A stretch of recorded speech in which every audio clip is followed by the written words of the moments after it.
क्या जीवन भर की आदतों को सरलता से छोड़ा जा सकता है?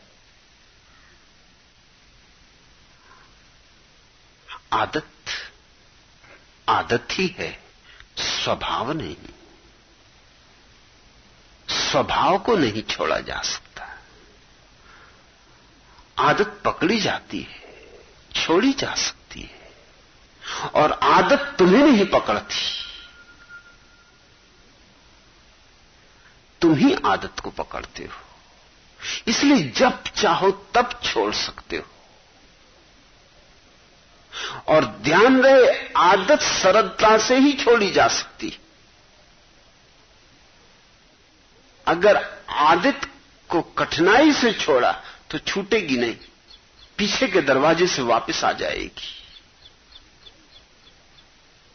सिगरेट पीना छोड़ दोगे, हुक्का गुड़गुड़ाओगे। हुक्का गुड़गुड़ाना छोड़ोगे, तमाकू फांकने लगोगे। तमाकू छोड़ दोगे,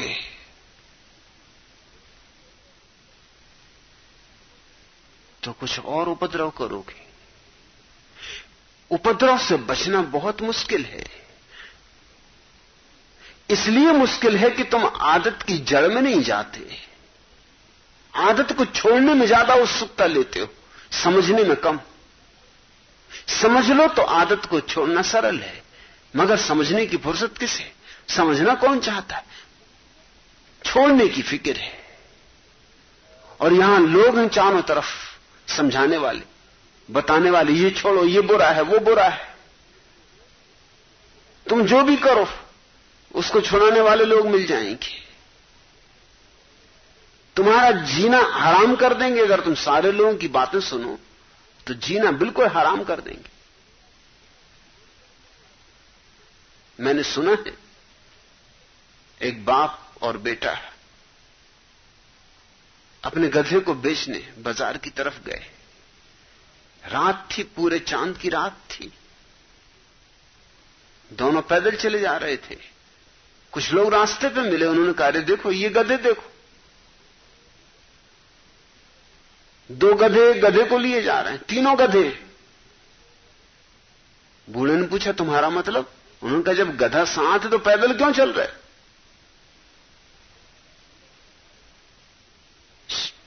इतनी भी अकल नहीं है। बात तो ठीक ही थी, ऐसा लगा दोनों को। सो दोनों गधे पे चढ़ गए। थोड़ी देर बाद फिर कुछ लोग मिले, उन्होंने कहा, ये गधे देखो, जान ले लेंगे बेचारे की। दो दो चढ़े बैठे एक गधे पे। अरे उतरो नालायको, शर्म भी नहीं खाते। उस गधे की हालत देख रहे हो, गिरा गिरा हुआ जा रहा है, मारना। सो घबरा के दोनों उतर गए कि भी ठीक कहते हैं, ये भी ठीक कहते।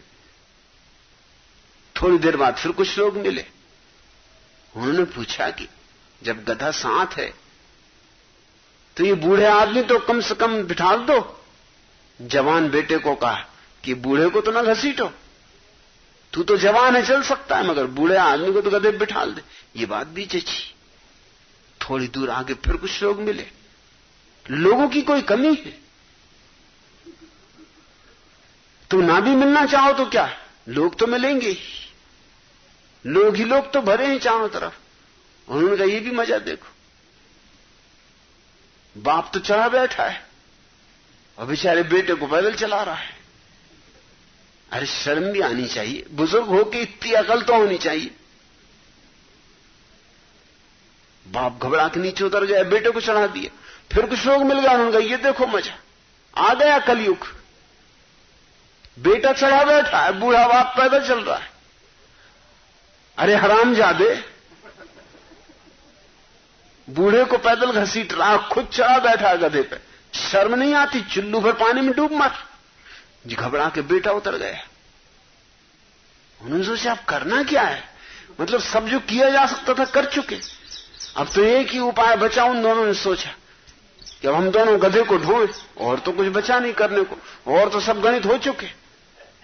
उन्होंने डंडे में गधे को बांधा, उल्टा लटकाया, और गधा तड़फड़ाया, क्योंकि गधा जिंदा, कोई मरा गधा तो है नहीं, तुम उसको ऐसा उल्टा लटका के और गधा फड़फड़ाए और चिल्लाए, मगर वो भी हिम्मतवर लोग थे। उन्होंने कहा कि अब कोई बुद्धू थोड़ी बनना है। इतने लोग मिले, जितने मिले सभी ने कुछ न कुछ समझाया, ठीक ही बताया। अरे सब हितैषी ही थे। और गधा फड़फड़ाया और रेंके, भीड़ इकट्ठी हो गई, भीड़ चलने लगी हंसती हुई। ये भी खूब मजा है। दुनिया में बहुत तरह के लोग देखे, मगर आदमियों को गधों पर सवार देखा, गधों को आदमी पर सवार देखा नहीं। ये पहली चमत्कार हो रहा है।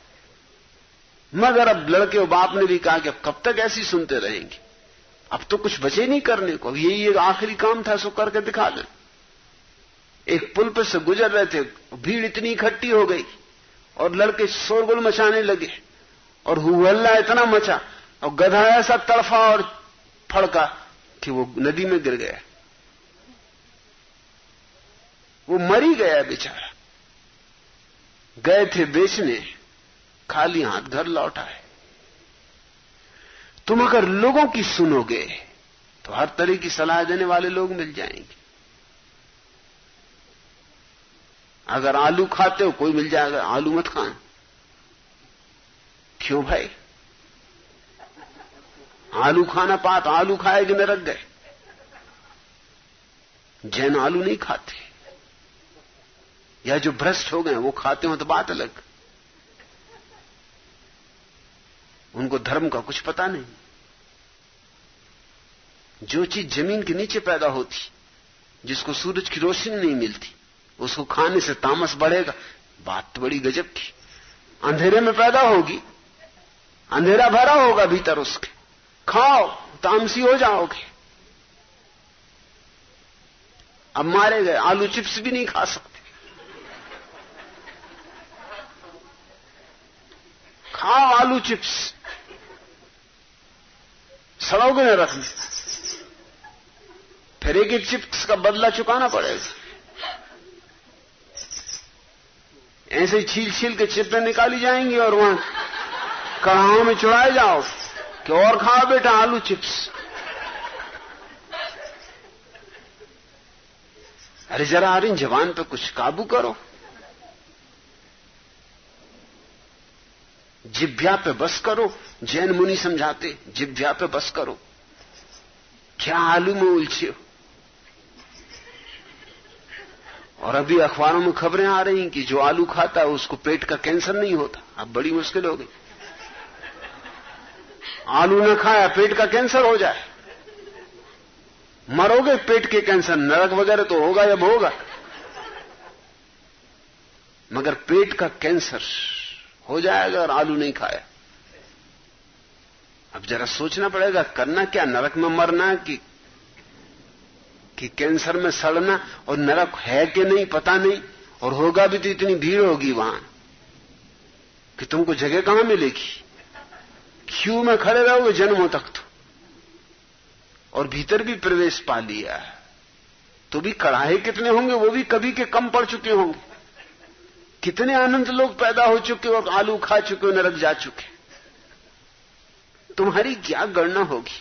उमर खय्याम ने कहा है कि इतने दिन बड़े पापी हो गए कि मुझ गरीब को वहां पूछेगा कौन? अरे ये कोई छोटे मोटे पाप गुनाह किए, हम गरीबों की कहां कदर होगी? हमें कौन पूछेगा? वहां नादिर शाह, तैमूर लंग, जहांगीर खान, एक से एक पहुंचे हुए पुरुष बैठे, अडोल्फ हिटलर, जोसेफ स्टालिन, वो लोग आगे खड़े होंगे, झंडा ऊंचा रहे हमारा। तुम्हें कौन पूछेगा? तुम घुमाते रहना अपना लंगोटी में, कोई पूछेगा? तुम खूब चिल्लाना जिंदाबाद इत्यादि, मगर कोई नहीं पूछेगा। तुमको डांट के लोग कह देंगे तुम चुप रहो, बाहर बैठ, भीतर ना आओ। यहां बड़े बड़ों की तो पहुंच नहीं है, तुम कहां घुसे आ रहे हो? तुम कहो भाई मैंने आलू खाए थे, तुम बाहर हो। कुल जमा आलू खाए और बड़े पहुंचे हो गए। यहां दादा ईदी अमीन आदमी खा गए, वो बैठे। ईदी अमीन कहते हैं कि आदमी के मांस से ज्यादा स्वादिष्ट कोई भोजन ही नहीं। और जब ईदी अमीन भागे युगांडा से, तो उनके रेफ्रिजरेटर में छोटे बच्चों का मांस मिला, कई बच्चों का मांस। फ्रीज किया हुआ रखा था।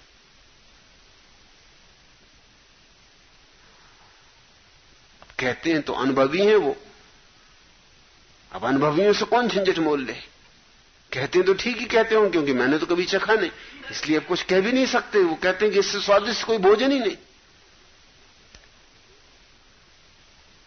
युगांडा में बच्चे नदारत हो जाते थे जब तक इदी अमीन हुकूमत न रहे,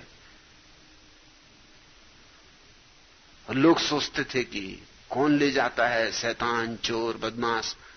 है राष्ट्रपति। राष्ट्रपतियों की कुछ ना पूछो।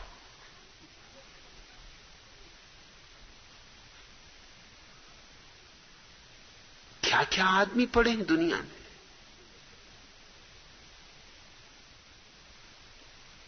अफ्रीका में अभी भी ऐसी जातियां हैं जो आदमी को खाती।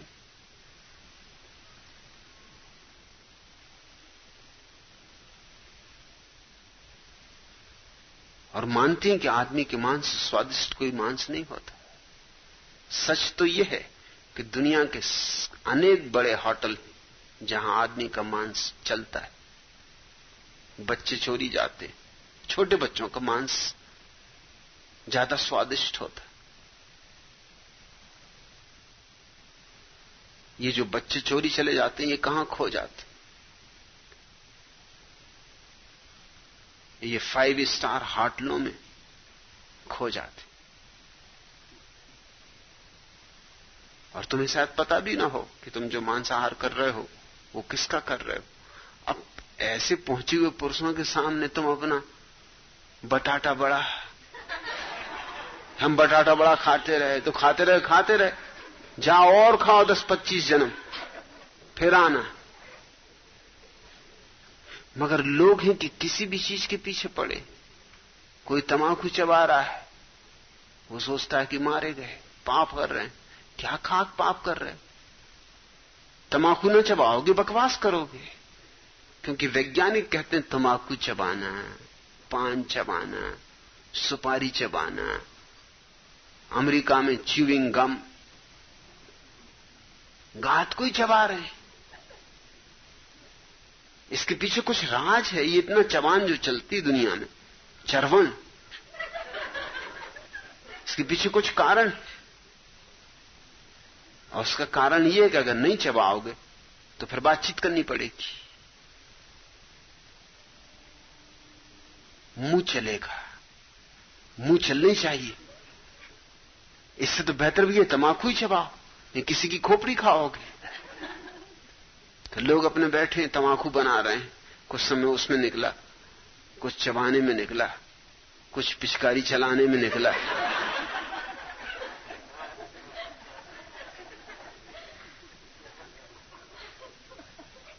मैं भोपाल में एक वकील के घर मेहमान था, दीवार पे तख्ती लगी देखी कि फर्श पे थूकना मना। मैंने कहा मामला क्या है, कोई फर्श पे थूकेगा क्यों? उन्होंने कहा आप भी क्या बातें कर रहे हैं, ये भोपाल है, यहां तो लोग कहीं भी पिचकारी चला देते, को देखते ही नहीं कि फर्श है कि फर्श बिछा है। मैंने कहा कि तुमने कहानी सुनी है प्रसिद्ध दार्शनिक की, कि वो एक घर में गया जहां लिखा हुआ था फर्श पे थूकना मना, सो उसने निशाना लगा के ऊपर छप्पर पे थूक दी। अभी क्या करूं, जब फर्श पे थूकना मना है तो छप्पर पे थूका। सो छप्पर पे भी गया, दीवारों पे भी गया, फर्श पे भी आया। उसने कहा मेरा कसूर नहीं है इसमें। अब अगर छप्पर से फर्श पे आए तो खुदा मालिक, और जब देता तो छप्पर फोड़ के देता, उसमें कोई क्या कर सकता है। आदतें क्या हैं तुम्हारी? तुम पूछते क्या जीवन भर की आदतों को सरलता से छोड़ा जा सकता है? पहले तो पक्का होनी चाहिए कि आदत क्या है तुम्हारी। 100 में 99 आदतें तो बिल्कुल ही निर्दोष हैं, जिनको नाहक साधुओं ने, महात्माओं ने शोरगुल मचा रखा है। कोई चाय पी रहा है, वो बेचारा समझ रहा है बड़ा पाप कर रहे हैं। क्या खाक पाप कर रहे हो? अपनी चाय की चुस्कियां ले रहे हो, किसी का कुछ बिगाड़ रहे हो। और बिल्कुल शाकाहारी है चाय, इसमें कुछ हर्जा नहीं जरा भी। थोड़ा सा निकोटिन है इसमें, उसमें भी कोई पाप नहीं। थोड़े शरीर में गर्मी आ जाती, थोड़ा जोश आ जाता है, सो कुछ बुराई नहीं है। थोड़ा जोश रहे तो कुछ अच्छा ही है। थोड़ा काम धाम में तबीयत लगती है, मगर नहीं। महात्मा गांधी के आश्रम में चाय पाप थी। सिर्फ एक व्यक्ति को छोड़ के राजा जी को भर चाय पीने का हक था, क्योंकि वो समधी थी। अब समधी पे तो नियम लागू हो नहीं सकते, समधी के साथ तो समझाना निभाना पड़ता है। सो उनके लिए छुट्टी थी, बाकी सबके लिए चाय पाप थी। एक दफा एक युवक पकड़ लिए गए चाय पीते, छिप के बना रहा होगा चाय। आश्रम में वो भद्दी, गांधी जी ने 3 दिन का उपवास कर दिया आत्मशुद्धि के लिए। वो चाय पिए, ये आत्मशुद्धि करे। मगर ये उनकी तरकीब थी लोगों को सताने की, ये हिंसा का ढंग था उनका। इसको मैं हिंसा नहीं मानता, हिंसा मानता हूं। ये भी खूब हुआ सताने का ढंग कि उस आदमी को अब तुमने बुरी तरह और बेइज्जत किया। अब सारा आश्रम उसकी लानत मलामत कर रहा है कि अरे दुष्ट, अरे पापी, महापापी, चाय के पीछे तूने बेचारे महात्मा जी को 3 दिन का उपवास करवा दिया। अब वो गिलानी में मरा जा रहा है, वो रो रहा है, महात्मा जी के पैर पकड़ रहा है कि आप कृपा करें, अब कभी नहीं पीऊंगा, कभी, अरे इस जन्म में क्या, किसी जन्म में नहीं पीऊंगा चाय, आप मगर उपवास तोड़ दें। मगर वो कि नहीं, मैं तेरे लिए थोड़ी कर रहा हूं, मैं तो अपनी आत्मशुद्धि के लिए कर रहा हूं। आप अपनी आत्मशुद्धि के लिए क्यों कर रहे हैं? चाय तो मैंने पी, तो इसलिए कर रहा हूं कि अगर मैं सच्चा गुरु होता तो कैसे मेरा कोई शिष्य चाय पी सकता था। गजब।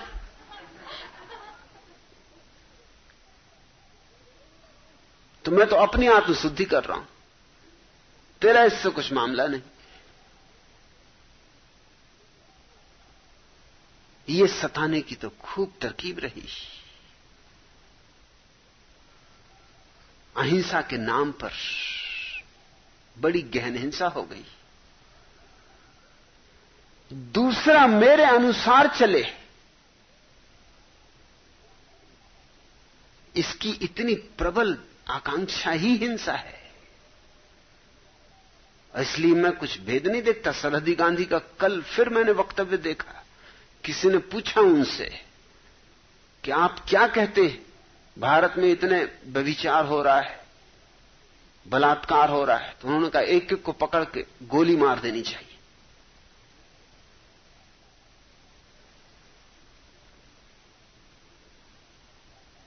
गोली से उड़ा दो। और कोई भारतीय गांधीवादी नहीं कहेगा कि ये क्या बात कर रहे हो। मगर मैं इसमें कुछ विरोध नहीं देखता। महात्मा गांधी में और सीमांत गांधी में कुछ विरोध नहीं है। ये आदमी सीधा साधा है, बस इतना मामला है। इतना तिरछा नहीं है, हिंदू नहीं है कि जरा ईर्ष्या तिरछा और तात्विक विश्लेषण में जाए और घूम फिर के काम करे। ये पठान है, पख्तून, कि उठाओ लठ,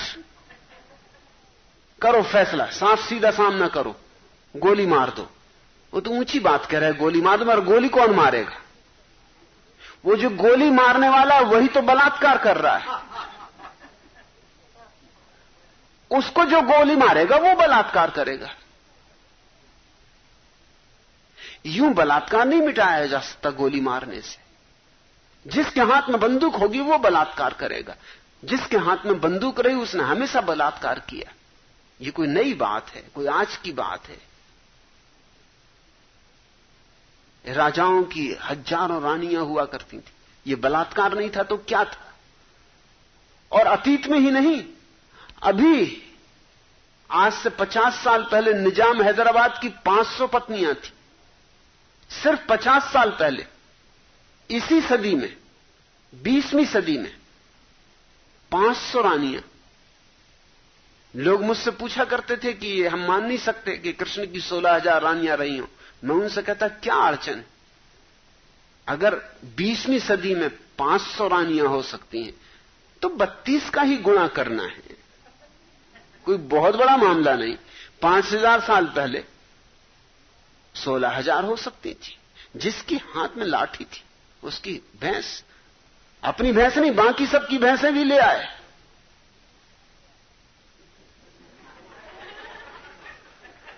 अपनी भैंस तो अपनी है ही, कोई सवाल नहीं, मगर औरों की भैंसें भी छीन लाए। गोली कौन मारेगा? गोली मारने से कुछ भी होने वाला नहीं। और यही तुम्हें सिखाया गया है, या तो दूसरे को गोली मारो सुधारने के लिए, और या अपने को गोली मारो सुधारने के लिए। समझ की कोई बात नहीं। आदत, पहले तो यह समझने की फिक्र करो कौन सी आदत। छोटी मोटी आदतों पर समय ही मत गंवाना। अगर कोई आदमी गोंद चबाता, चबाने दो, इसमें क्या पाप है? कोई आदमी सिगरेट पीता, पीने तो धुआं ही उड़ाता है। एक तरह का प्राणायाम है, थोड़ा नालायक है आदमी, और कुछ नहीं, कोई पापी नहीं है। शुद्ध हवा ना लेके धुआं पहले पैदा करता, फिर हवा लेता।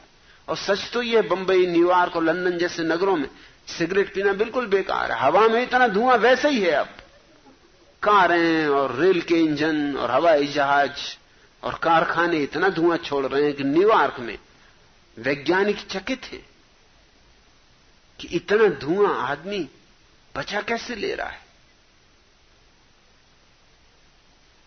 तो थोड़ा बहुत तुमने अपने भीतर व्यक्तिगत धुआं भी पैदा करके भीतर ले गए, बाहर लाए, कोई हर्जा नहीं। छोटी मोटी बातों में पड़ो मत, क्योंकि जिंदगी को छोटी छोटी बातों में उलझाने से समय ही व्यर्थ होता है। हां, समझने की जरूर कोशिश करो कि क्या कारण होगा कि तुम इस तरह की आदत के गुलाम हो। और अगर समझ आ जाए उसके मूल कारण की, तो एक बड़े रहस्य की बात हाथ लग जाती। जैसे किसी वृक्ष को उखाड़ लो, उसकी जड़ें पकड़ के देख लो ठीक से, वृक्ष मर गया। ऐसी ही किसी आदत की जड़ें अगर तुम देख लो, तो उसका निदान पूरा होते होते ही उसका उपचार भी हो जाता है, और तब सरलता से ही छूट जाती।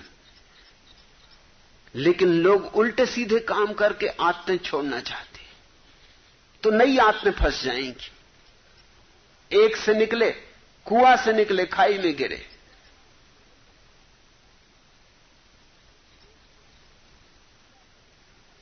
कठिन तो है, तब कठिन है, बहुत कठिन है। एक अध्यापक की हुई शादी, सुहाग रात को दुल्हन का घूंघट उठाते ही उसने प्रश्नों की झड़ी लगा दी। तुम्हारा नाम चंपा है या चमेली? कौन कौन थी तुम्हारी सहेली? सहेलियों की और अपनी सही सही उम्र बताओ। तुम्हारे कितने भाई बहन हैं? कितने छोटे हैं, कितने बड़े? कौन कौन घर में बेकार पड़े? कौन कौन अपने अपने पांवों पर खड़े? जन्म से विवाह तक देखी हुई फिल्मों के नाम गिनाओ। कौन सी फिल्म किसके साथ देखी, जोड़े बनाओ। अपने मकान का भूगोल हमें समझाओ। संक्षेप में परिवार का इतिहास भी बताओ। सुनकर कि ये ढेर सारे सवाल, दुल्हन का तो हो गया बुरा हाल। तभी उसका बढ़ाते हुए हौसला अध्यापक बोला, घबराओ मत, धीरे धीरे सोच समझकर किन्हीं 5 प्रश्नों के 2 उत्तर। पुरानी आदत, वो बेचारे और कुछ जाने ही नहीं, तो करें भी क्या? अध्यापक थे सो अध्यापक थे।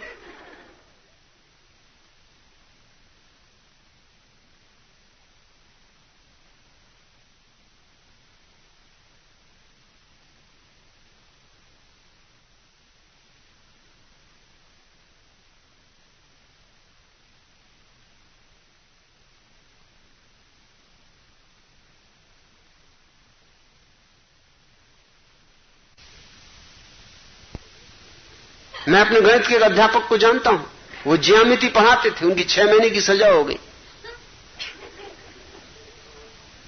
कुछ दंगा फसाद हो गया, मारपीट हो गई। जरा तेज तर्रार आदमी थे, राजपूत थे, लठ मार दिया।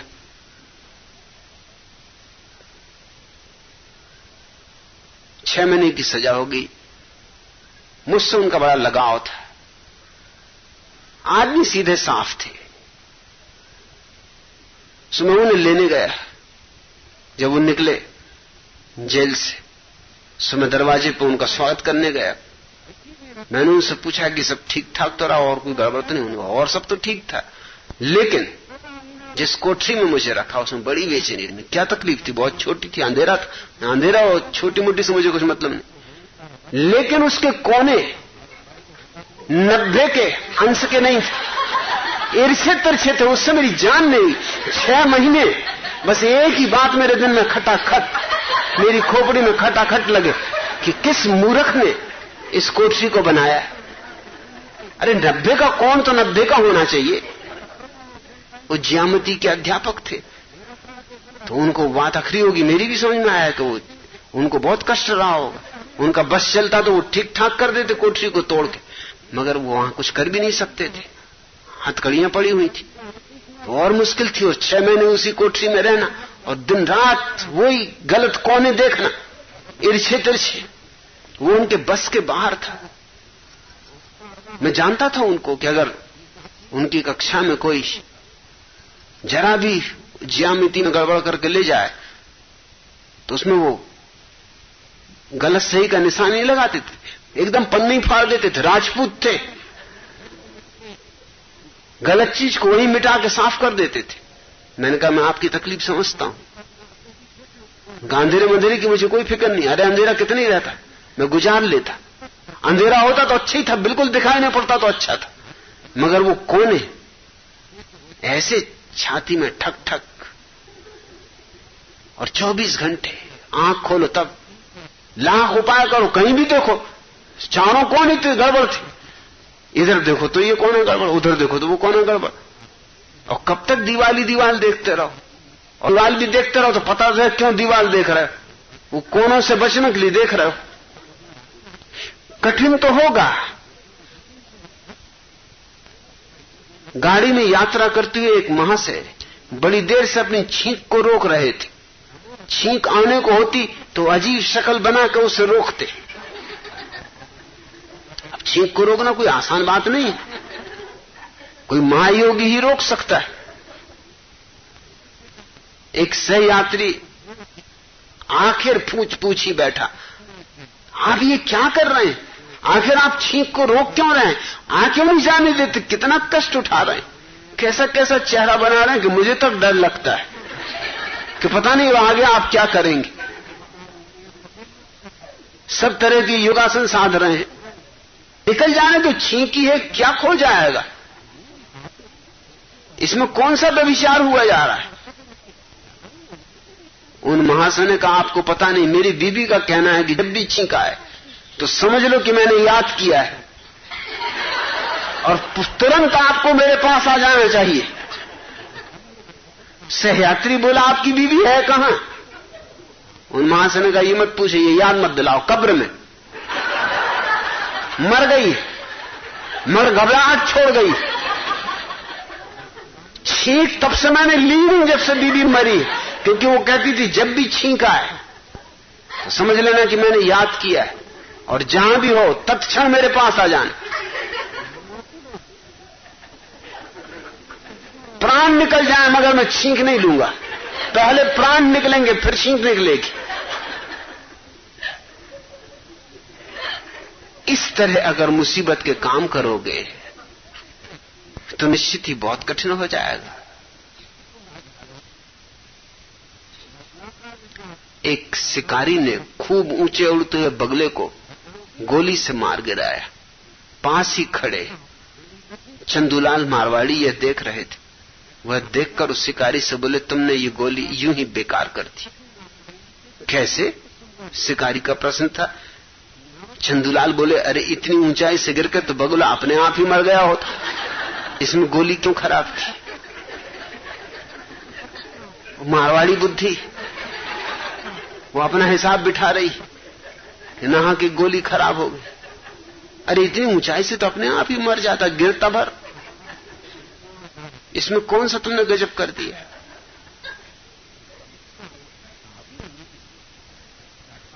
मुल्ला नसरुद्दीन एक बार शिकार को गए थे, पत्नी न मानी, क्योंकि पत्नी को भरोसा नहीं था कि शिकार को जा रहे हैं कि किसी और से को जा रहे हैं। उसने कहा मैं साथ आऊंगी। अरे मुल्ला ने बहुत कहा कि इस शिकार का मामला है, मेरी तो पजामा ढीला हो जाता है, तू वहां क्या करेगी? मगर पत्नी ने कहा कि वही पजामा ढीला होने का तो मुझे डर है कि कहीं और ढीला ना हो जाए। तुमने पजामा की बात उठा के और संदेह पैदा कर दिया।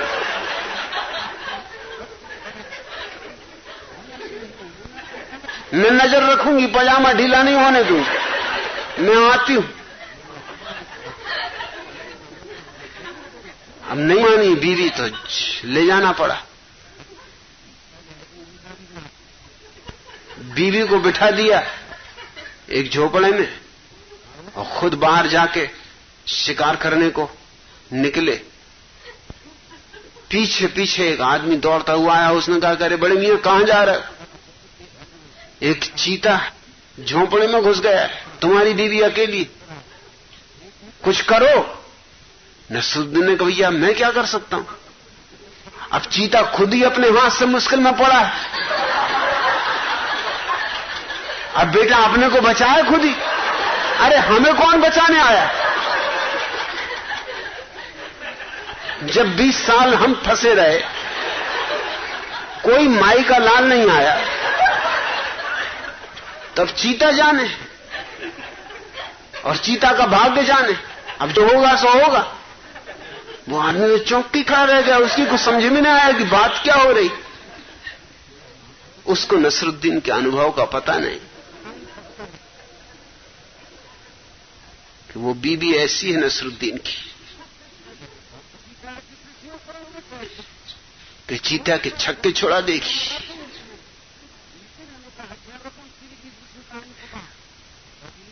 आदमी अपने अनुभव से जीता है।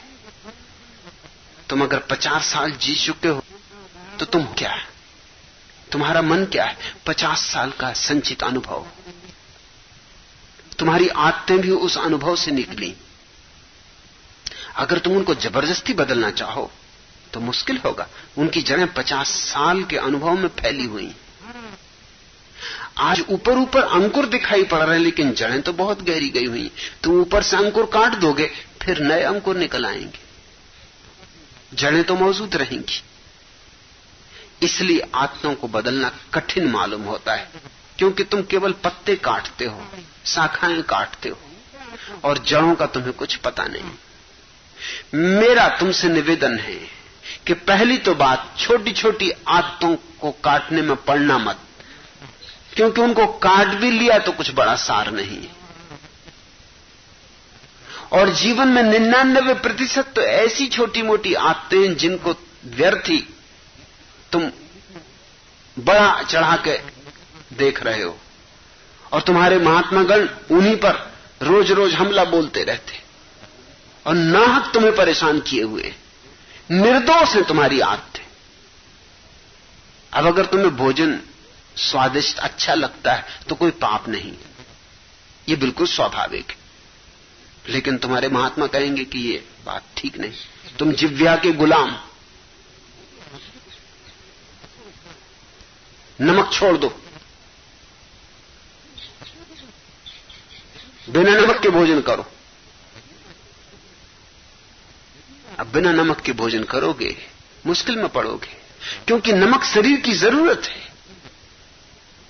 नमक बड़ी अपरिहार्य जरूरत है, वो कोई आदत नहीं है। और जो तुम्हारे महात्मा तुम्हें समझाते हैं कि आदत है, वो गलत समझाते हैं।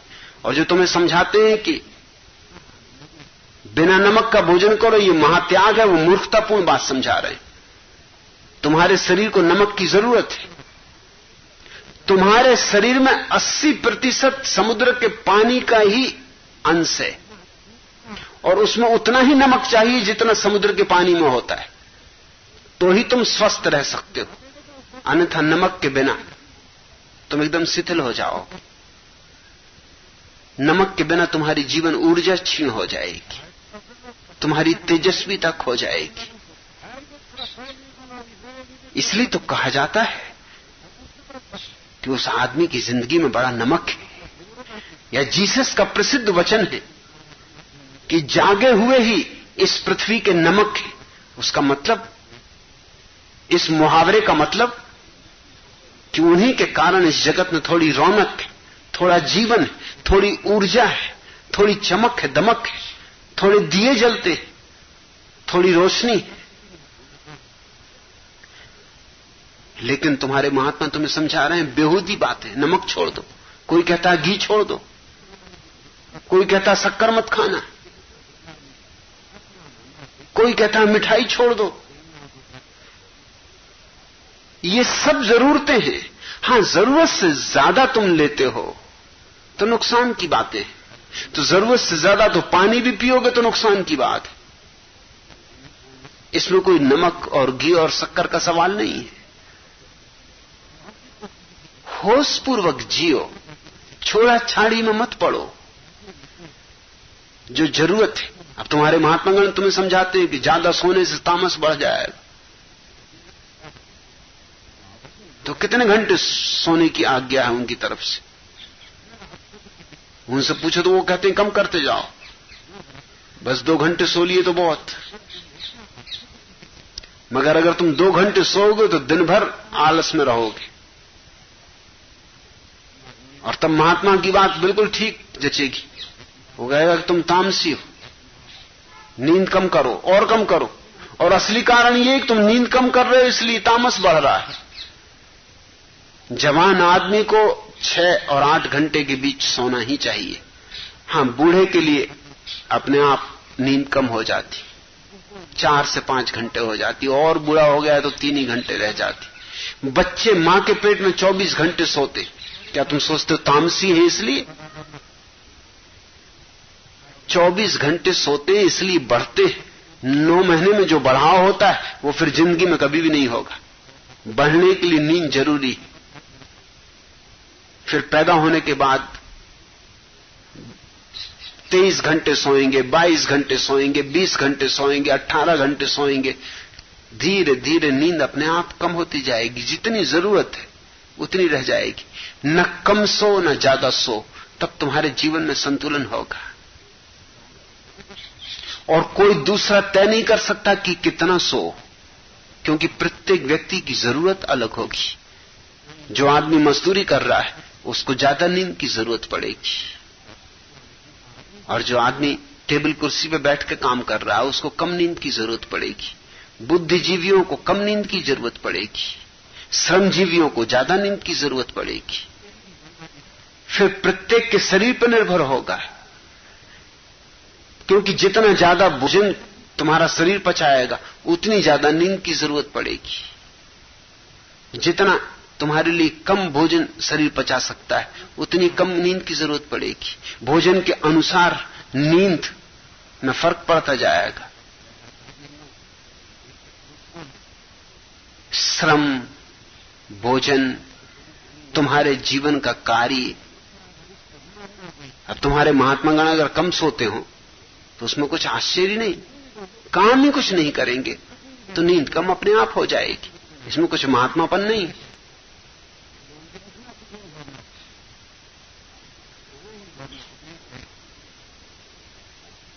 अपने जीवन के निर्णायक तुम खुद हो, दूसरों की सलाहों पर मत चलना।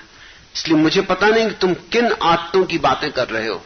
इतना तुमसे कह सकता हूं कि 99% आदतें तो तुम्हारी निर्दोष है, उनके लिए नाहक परेशानी मत पड़ना।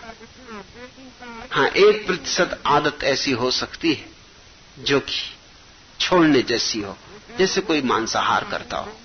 ये घातक है। किसी के जीवन का अंत करना सिर्फ भोजन के लिए, जबकि सुस्वादु भोजन उपलब्ध है, स्वादिष्ट फल उपलब्ध हैं, सब्जियां उपलब्ध हैं, मेवे उपलब्ध हैं, तब क्यों किसी का जीवन नष्ट करना है? और जीवन जैसा तुम्हें प्यारा है किसी और को भी प्यारा है।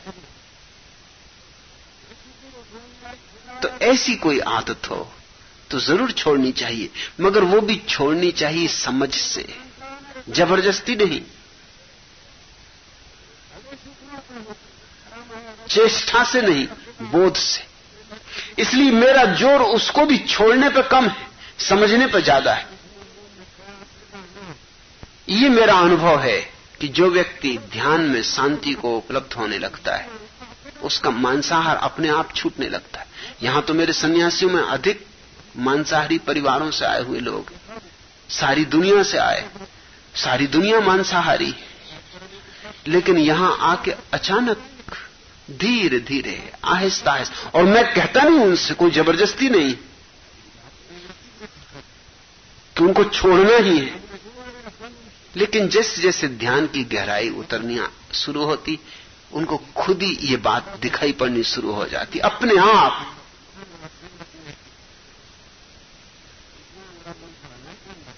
मांसाहार असंभव हो जाता है। समझ क्रांति लाती, बोध ही एकमात्र सच्ची क्रांति है। बोध के कारण तुम्हारा स्वभाव प्रकट होता है और आत्में अपने आप टूट जाती। ऊपर से मत थोपना, आदत आचरण नहीं है। आचरण मत बनाना तुम धर्म को ध्यान से जोड़ना, और फिर उसके कारण तुम्हारे जीवन में जो रूपांतरण हो जाएं वे सुखद हैं।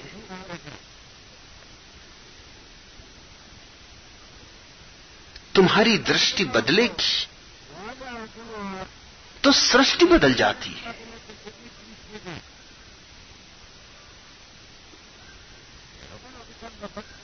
एक आदमी बीमा एजेंट से बोला, मान लीजिए मैं अपनी पत्नी के नाम से 20,000 रुपए की पॉलिसी लेता हूं और कल वह मर जाती तो उसके बाद मुझे क्या मिलेगा? बीमा एजेंट ने कहा, कह नहीं सकते साहब, ये जज पे निर्भर करता है कि वो फांसी दे या उम्र कैद।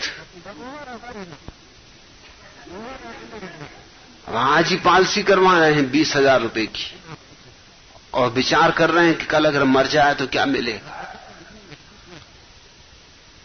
जीवन बीमा करवा रहे हैं और कल ही मरने का हिसाब लगा रहे हैं।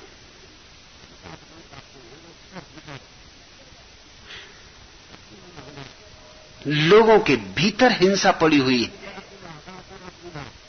फिर तुम मांसाहार ना भी करो तो भी क्या होता है? तुम बिना मांसाहार किए भी लोगों का खून पी जाओगे। आखिर जैन इस देश में है, शाकाहारी है, मगर जितना धन शोषण करने में वे कुशल हैं कोई भी नहीं। पानी छान छान के पीते, खून बिना छाने पी जाते। रात भोजन नहीं करते, शुद्ध भोजन करते, लेकिन आदमी की गर्दन उनके हाथ में आ जाए तो बस खात्मा है, फिर वो बच नहीं सकेगा। एक दफा उनके चक्कर में पड़ गया कोई तो फिर चक्रवृद्धि ब्याज उस पर बैठते ही जाएगा। फिर वो चक्कर खत्म होने वाला नहीं, वो आदमी भला खत्म हो जाए, उसकी पीढ़ी दर पीढ़ी तक भुगतेंगी। और बड़े प्रेम से ये सारा व्यवहार चलेगा। और अहिंसा परमो धर्मा की तख्ती दुकान पे लगी रहेगी और ब्याज का धंधा होगा।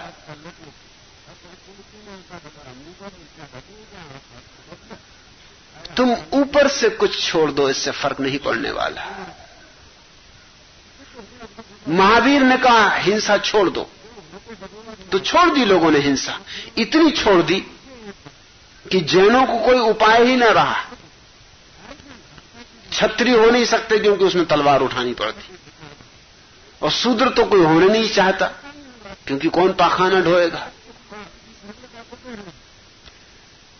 किसान भी नहीं हो सकते थे वे, क्योंकि उसमें हिंसा होती है, वृक्ष काटने पड़ेंगे। वृक्षों में जीवन है, महावीर ने कहा।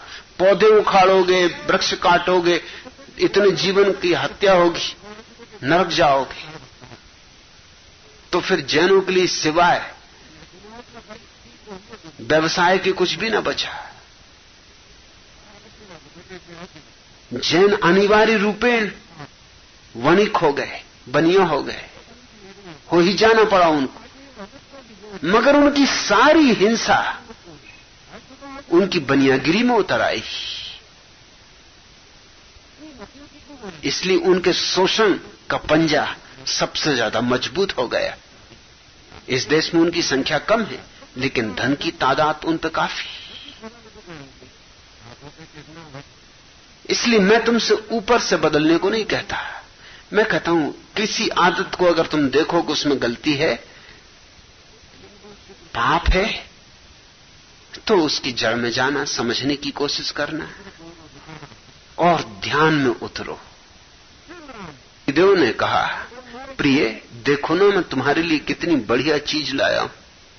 पत्नी बस बढ़िया घटिया के चक्कर में ही सारी उम्र बहकाते रहोगे या कभी सोने की चीज भी लाओगे? पत्नी ने तुनक कर जवाब दिया, सोने पे नजर लगी, क्या बढ़िया घटिया लगा रखा है। सोना महत्वपूर्ण,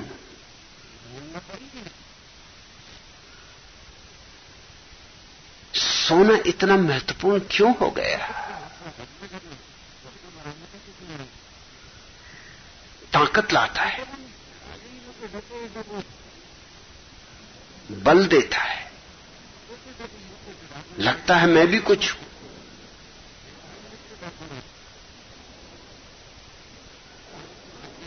तलवार का काम कर देता है बिना तलवार के, ताकत का काम कर देता है बिना ताकत के। मुल्ला नसरुद्दीन उसका बेटे दोनों ने एक नाले पे छलांग लगाई, मुल्ला तो पार कर गया बूढ़ा, और बेटा बीच नाले में गिर गया। बेटे ने कहा कि पापा हद हो गई, आप बूढ़े हैं, छलांग लगा गए। मैं तो ये सोच के जब आप निकल गए पार तो मैं छलांग लगा निकल जाऊं, मैं बीच में गिर गया। नसरुद्दीन हंसने लगा, उसने कहा बेटा इसका राज। उसने अपना खीसा बजा के बताया, खनाखन खनाखन। लड़के ने कहा मैं कुछ समझा नहीं। उसने कहा अरे रुपए खीसे में होने चाहिए, नाला क्या समुद्र आदमी पार कर जाए। मैं जब घर से निकलता हूं तो नगद कलदार खीसे में रखता हूं, इससे गर्मी रहती, इसमें प्राण में बल रहता है। यह आदमी की असली आत्मा है और कोई आत्मा वगैरह नहीं। अब तू बिनी आत्मा के कूद रहा, बड़ाम से गिर गया बीच में, देखा? अगली दफा रुपए खीसे में रख के कूदना, फिर देखना।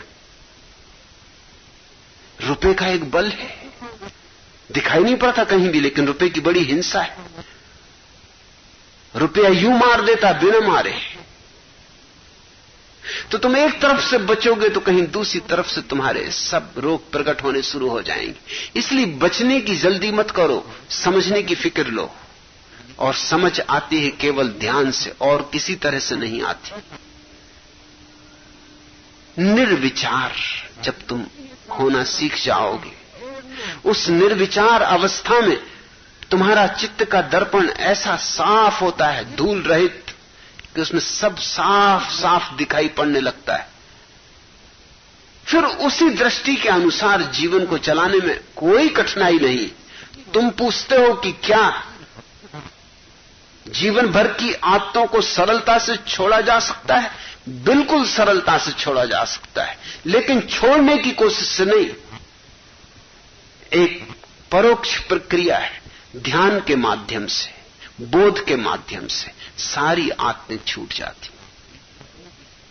और मजा यह है कि जब ध्यान से आदतें छूटती हैं तो यह भी अकड़ नहीं होती भीतर कि देखो मैंने आदतें छोड़ दी, मैंने ये छोड़ दिया, मैंने वो छोड़ दिया। ये अकड़ भी पैदा नहीं होती, ये त्यागी की, तपस्वी की अकड़ भी पैदा नहीं होती, ये अहंकार भी पैदा नहीं होता। जीवन क्रांति से भर जाता है, लेकिन क्रांति का दंभ जरा भी नहीं, कहीं छाया नहीं पड़ती। असली क्रांति वही है, नहीं तो अहंकार सारी क्रांति को मटिया मैट कर देता है। आज तक